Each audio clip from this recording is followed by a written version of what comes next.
UFC, ASMR, whisper, ramble, ASMR video. Okay, and in this video we're going to be going over the most recent fight night, which was Derek Lewis versus Teixeira. I did pretty bad on my picks. I'm not gonna lie. Let's see actually right now. Let's see, but I think I got 4 out of 7 right. So not the worst card, but I got some ones wrong that I feel like were they were risky picks, right? They were risky picks, and I paid the price. But overall, it was a pretty good fight night. You got some good KOs in there. You got submissions, and yeah, a lot of finishes. So I think it was a pretty good card. I know a lot of people are complaining about the matchmaking and stuff like that, which it was a little bit weird for this fight. People are saying that Stephen Wonderboy Thompson got robbed in his fight, and we're gonna get all into that. We're gonna talk about it, but just to see some 0-1, 1-1, 2-1, 2-2, 3-2, 3-3. Yeah, so I got 4 out of 7 right, which is okay, but I'm gonna share my screen and we are gonna get into the video, guys. So I hope everyone has been having a good summer. It's been pretty hot out, even here in the PNW, the Pacific Northwest. It's been like 90 degrees almost every day, which for me is just way too hot, man. I want it to be like 70, maybe 75, 80 max, but once it gets up to that 90 degree mark, it's just painful for me, so.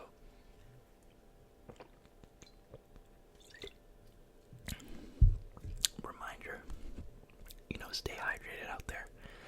I know one guy, he commented on my video saying that he's from Phoenix, and I have an aunt and an uncle who have a house in Phoenix, and they also have a house here in Washington, and so they'll come to Washington during the summer, and then they'll go to Phoenix during like the winter, and so I visit them during the winter, and even then it can get pretty hot, so I can't even imagine what that's like. But yeah, without further ado, let's get into this UFC main card. And also another thing I want to say, I need to figure out how to do like a face cam, right? So I can show my face too over my screen sharing. But the only thing is that my files keep corrupting for some reason. I film on a MacBook, so once I start getting monetized, hopefully, maybe someday, we'll see. But hopefully then I could kind of reinvest into the channel and get like a camera and stuff like that. Like I know how to do it editing wise, but I've made like a couple of like 1 or 2 40-minute videos that literally just the file just corrupted and I'm just fucked. So it's very sad. I wasted like an hour of my life, but enough with the rambling. Let's get into this UFC fight night. Alright guys, welcome to the screen of the MacBook, and here we go. We are going to look at this fight night. So let's start from right here. This is when I started making my predictions. There were some other good fights, like Fatima Klein. She had a really nasty head kick on this poor woman here. Really fast head kick too. It was kind of like Leon Edwards, where she feinted the left hand on the same side of the kick, and then she went up high and just got her good. I did not see this fight. I watched a little bit of this fight. From what I saw, it seemed like Valder Walker just got in there fast, took him down. Oh yeah, I remember. So he's up against the cage in a clinch, and he just drops down and hits I think it was a leg lock or a knee bar or one of the leg submissions. But yeah, that was really, really clean. It's like he wasn't even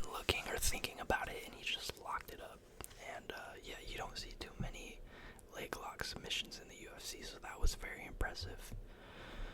And then, Lauren Murphy retired. I think we all took that very, very hard. I think everyone, got very emotional when she retired. And so, yeah, I hope she gets inducted into the UFC Hall of Fame someday. And then Jake Matthews, he looked really good. I forgot what exactly happened in this fight, but he was able to get him down, and I think he got like a standing rear naked choke.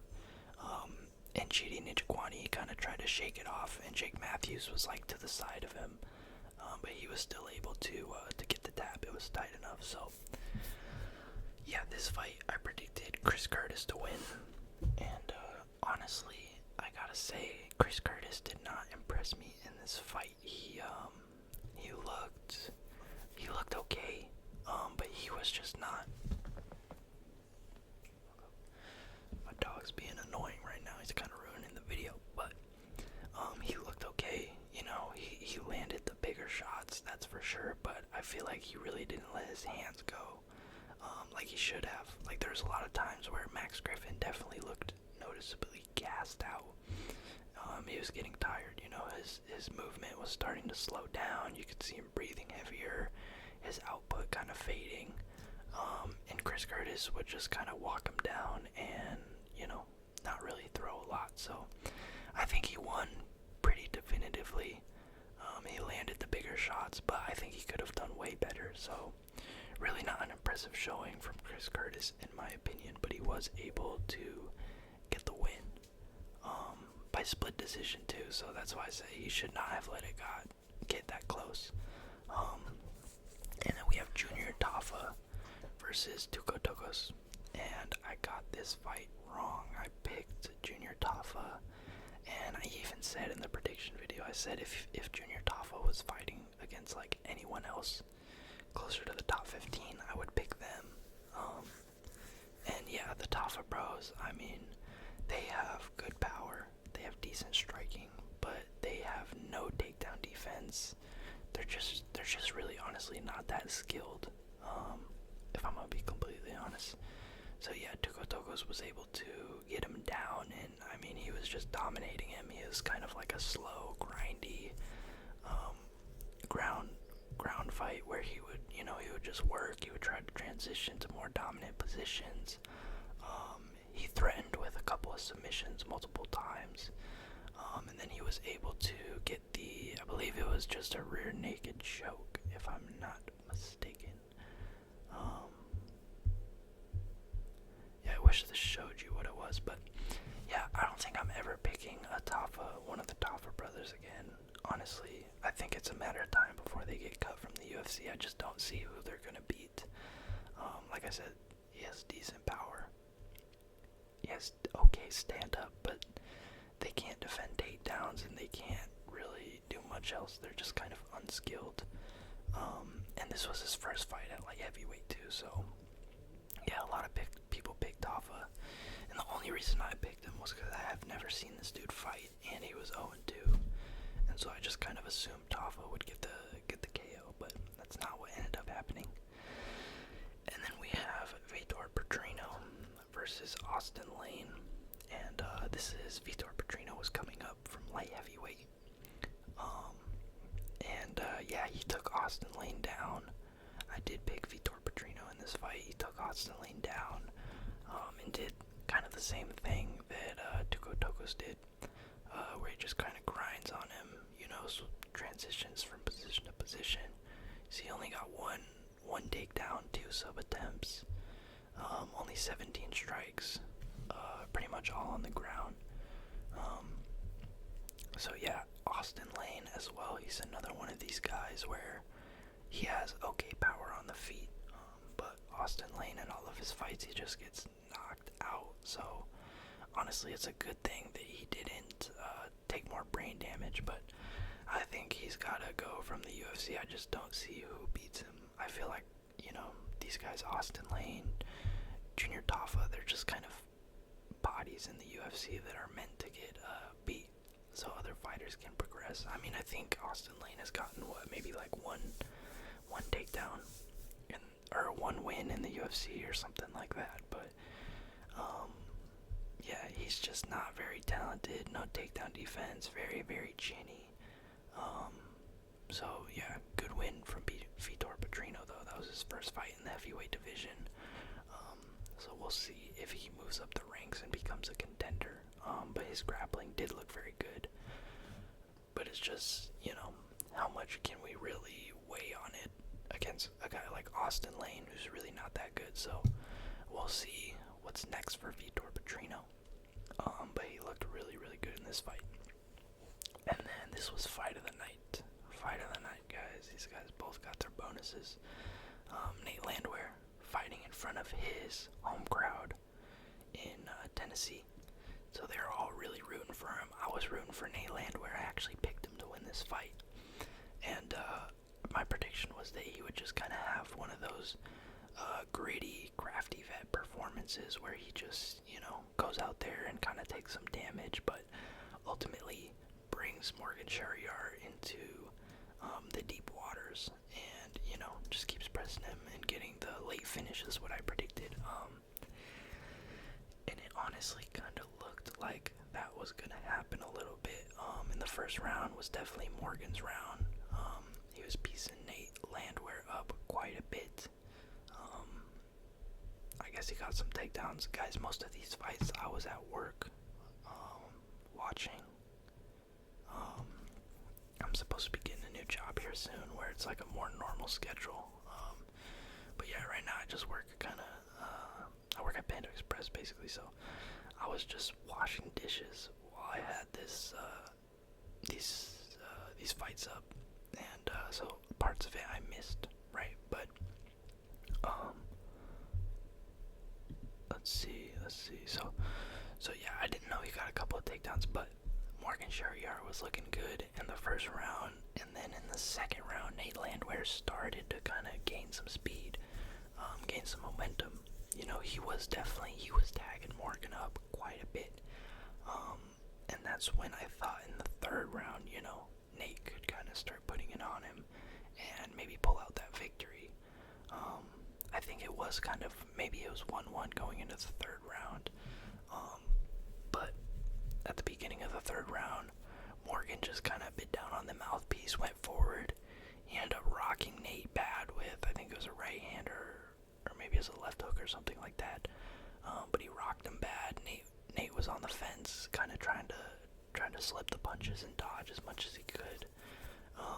But Morgan was just unloading, and he was able to tag him a couple times. And Nate, man, he actually has a pretty good chin. He was getting rocked, and he didn't fall down until like the fifth solid punch that landed. So that was kind of unfortunate. I feel like if Nate could have survived that and moved away, maybe he could have started putting the pressure on Morgan, who would be gassed out at that point. But Morgan looked okay in this fight. Honestly, if you're going up against Nate Landwehr and you really want to show that you're going to be a top contender in the featherweight division, I feel like you got to have a much more dominant showing than that. And he definitely got the knockout, right? But Nate Landwehr was piecing him up. Nate Landwehr definitely had a lot of moments in this fight, so I would have loved to see it go longer. I was really rooting for Nate to train, especially in front of his home crowd. But, this guy's just younger, he's hungrier, and that's what happened. So that was a good fight, though. And then this next fight, we have Calvin Kattar versus Steve Garcia. Steve Garcia got it done by a unanimous decision, and this was probably the fight on the main card that I watched the least. But from what I've seen, Calvin Kattar just looked, slow. He wasn't able to land his shots and impose his will, so to speak, right? Like when Calvin Kattar was winning his fights and when he was kind of top ranked in the division, he had a really, really good fast jab. He had good 1-2 and just really good crisp, like fundamental boxing. But he just wasn't able to land on Steve Garcia. So yeah, Steve Garcia has really good good front kicks, really good left hand down the pipe. That's like his biggest punches. It's like just a straight left hand, and it's really, really fast. So yeah, like I said, honestly, this is the fight I watched the least of. But Steve got it done. He did lose his. Damn, that is a crazy strike differential. So yeah, I mean, Calvin just wasn't able to land. And Steve Garcia, I don't think he really hurt Kattar during this fight, if I'm not mistaken. Sorry about that, guys. I don't think he really got hurt in this fight. But Steve Garcia just dominated him, didn't let him have his moments, and yeah, so his knockout streak is ended, though. I think he was on a 4 or 5 fight knockout streak. But a win is a win, especially like that, when, you know, Calvin Kattar didn't have any moments. So Steve Garcia really definitely showed he might be able to be a big player in the featherweight division. I think he needs another top 15 matchup, one that's a fighter that's kind of in their prime to really gauge where he's at. But yeah, Steve Garcia in the top 15, and we'll see where he goes next. But he's an exciting fighter. He's a tough guy, got a lot of heart, and yeah. So yeah, I need to stop working on Saturdays so I can watch these goddamn cards. But Stephen Thompson versus Gabriel Bonfim. Now, look, a lot of people are saying that Stephen Thompson got robbed, and I think it was a really close fight from what I saw. I personally did think Stephen Thompson was gonna win, honestly, but you know, looking back at it, I think you really could have given it to either guy. I think if you gave it to Thompson, no one would be upset with that. And I just wouldn't say it's like a robbery, right? A robbery is where some guy definitively wins, like without a doubt, like Dominic Reyes versus John Jones, right? So I think the judges in this one really scored. They really weighted the takedowns for Bonfim, and they gave him a lot of credit and a lot of points for that, which is why he ultimately won the fight. But I think he for sure, yeah, he definitely won round 1. And then Stephen Thompson, this round 2 is interesting because I think this was Bonfim's round until he got head kicked and he got rocked really bad, right? But also in the same round, Stephen Thompson tried to hit him with a leg kick, which was checked, and that opened up a big, nasty gash on his leg that made him fall down. And yeah, so it's like he was damaged too in that second round. And so it's like, what do you weigh heavier? You getting rocked by a head kick, or, you know, busting your shin open, right? So that's why I say it was just a really, really close fight, and I don't think you can definitively, you know, say who won. I think if either of these guys won, I wouldn't have a problem with it.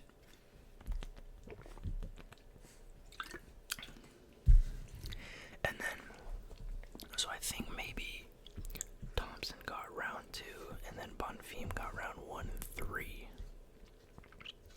And even the third round was really, really close. Thompson was landing some good kicks. He kept going high with that high kick, which was crazy because his shin was literally like busted open, like there was a big gash. And yeah, so Thompson showed a lot of heart in this fight. And then for the last minute in the third round, Bonfim, it looked like he was kind of losing a little bit, losing momentum. And he just basically pushed Thompson against the fence and just kind of held him there for the last minute. So like I said, Thompson definitely won on the feet. It wasn't all bad for Bonfim on the feet. You know, he did have some moments, right? But I think the judges gave it to him for the control time, really. And, you know, he got a couple of takedowns, but he was never able to keep Thompson on the ground and really put any kind of work on the ground. He would kind of just grapple him, try to take him down. He would take him down, but Thompson would get right back up and that was kind of the bulk of his takedowns in this fight. And then a lot of it was just controlling him up against the fence. So, I mean, you know, you can't really count that as damage. So like I said, I don't know. You guys let me know who you think won in this fight. Definitely a really close fight. Thompson definitely looked better on the feet. And yeah, that's crazy coming from a 42-year-old, because that karate style that Thompson has is it's very reliant on speed and timing. And he's 42 years old, so he's still able to really be competitive out here against the best guys, young hungry prospects and stuff like that. So yeah, I was kind of sad to see him lose. I think Thompson, if he's not gonna retire, he just needs to fight some random low level, not low level, but low in the rankings striker, right? I feel bad for Thompson because he's always fought these wrestlers. He's fought, did he fight Bilal Muhammad? I don't know if he fought Bilal Muhammad, but I know he fought Gilbert Burns. Got wrestle-fucked in that fight. Shavkat got wrestle-fucked in that fight, right? Bilal, yeah, he did fight Bilal, so he's fought like 4 wrestlers, and, you know, no one really wants to see that. That's not enjoyable. And he's not going to be fighting for a championship, so it's like, you know, why are you taking these fights kind of thing. So yeah, people like Kevin Holland, that was a good fight. Buckley, that was a good fight, even though he got knocked out. So yeah, man, Thompson, if he's not going to retire, he needs to fight some stand-up fighters, low or outside the rankings. And then Gabriel Bonfim, I don't think this was the best showing for him to make his case to be at the top of the welterweight division, right? He's coming off a 2-fight winning streak, I believe, and his last loss was where he kind of wilted and gassed out versus Nicholas Dalby, and Nicholas Dalby just put the pressure on him, hit him with shots, and he kind of gave up a little bit in that fight, so to speak. So I think to go out there, you know, Stephen Thompson's still good. Like I said, he's still fast. He's still one of the best strikers in the UFC, just pure striking wise. But, you know, look at what Gilbert did. Look at what Bilal did. Look at what Shavkat did. So I think if that's kind of a test for these guys, right? If you're gonna go out there, and especially if you're a wrestler, you gotta take him down and you gotta finish the fight that way. And if you can't do that, then I mean, I don't know how your chances are gonna be at the top 10, top 5 of the welterweight division. So we'll see what's next for Bonfim. I like I said, I honestly do think, I don't know, I really don't know. This is kind of one of those fights where it's like so close to kind of tell. But I did think Thompson won, just watching it the first time. So yeah, let's get on to the next fight. Derek Lewis, man, the Black Beast himself, he does it again. And it's crazy that this guy's number 13 ranked. He only had 1 win in the UFC, but so this fight, you know, they started standing right away, started throwing some punches, and Taliesin caught Derek with a jab that I think grazed his eyeball, and so Derek Lewis was like having trouble seeing. And I don't know if that was Derek Lewis, you know, trying to bait him a little bit into being reckless, or if Derek Lewis was actually hurt from that jab. But Taliesin landed a nice jab. He was trying to keep distance, and he was trying to use a lot of feints to kind of draw out Derek's attacks. But I mean, man, he just landed that one jab on him.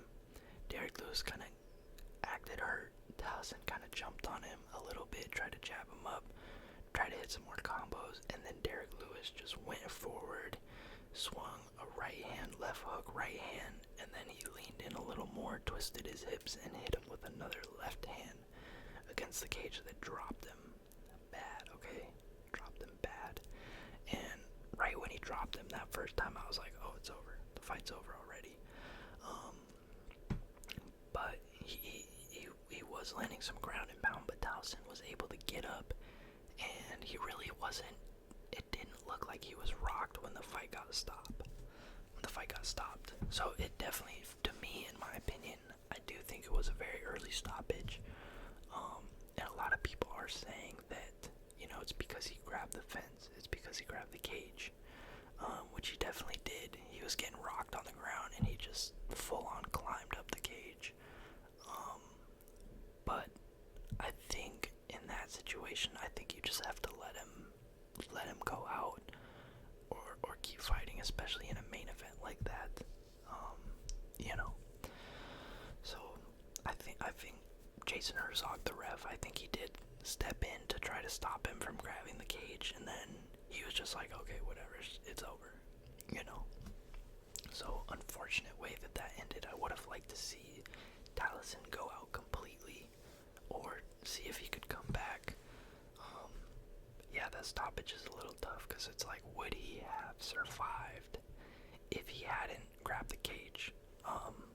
But he just wasn't rocked, and I would want to see Derek really put someone's lights out. It just didn't feel like a satisfying stoppage at all. But Derek Lewis gets it done. Like I said, he's an OG gatekeeper at heavyweight. He's number one most knockouts in the UFC, and he just keeps getting it done against these young guys who come into the UFC. And Derek is like really a test, because the top level of competition can't beat him, right? Sergey Pavlovich, Cyril Gane. But he just always has that power. He's actually fast, and I wouldn't say he's super technical, but he has good technique, and he's able to land on these heavyweights, and if he does, you're going out. So I picked Taliesin to win in this fight. Probably not the best pick. I just thought he moved around good for a heavyweight, and I thought he would be able to really use his reach and his athleticism versus Derek in this fight. But he got caught very, very early on, 35 seconds into round one, and that is all she wrote. So Derek Lewis was also having his moments after the fight. He was emoting a bunch. He was pissing on Taliesin's cage. And then he said he's gonna ground and pound his wife, and he showed his ass to the crowd. So, I mean, Derek Lewis is just wildin' out here. After every win he gets, but he is on a nice little 2-fight winning streak. So, yeah, I think Derek, you just gotta give him another heavyweight around his level,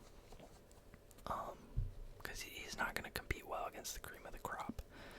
But he's always entertaining, he's always funny, and he was able to get the knockout on Taliesin, which was crazy, He's done it so many times, but it's always still crazy. So I got this fight wrong. I got this fight right, even though I do think Thompson won. Got this fight right, got this fight wrong, so 2 for 2. 3 for 2. Or 3 and 2, excuse me. 3 and 3, and then 4 and 3.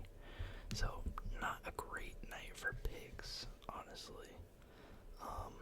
But I have next week's UFC pay-per-view to make predictions on, so that will be coming out here pretty soon. Probably in a couple of days. And then I'm gonna do another random kind of, just random UFC topic that I'm gonna whisper about and ramble, within the next week as well. So I'm trying to stay consistent with the uploads, but yeah, I will definitely have my predictions out for this card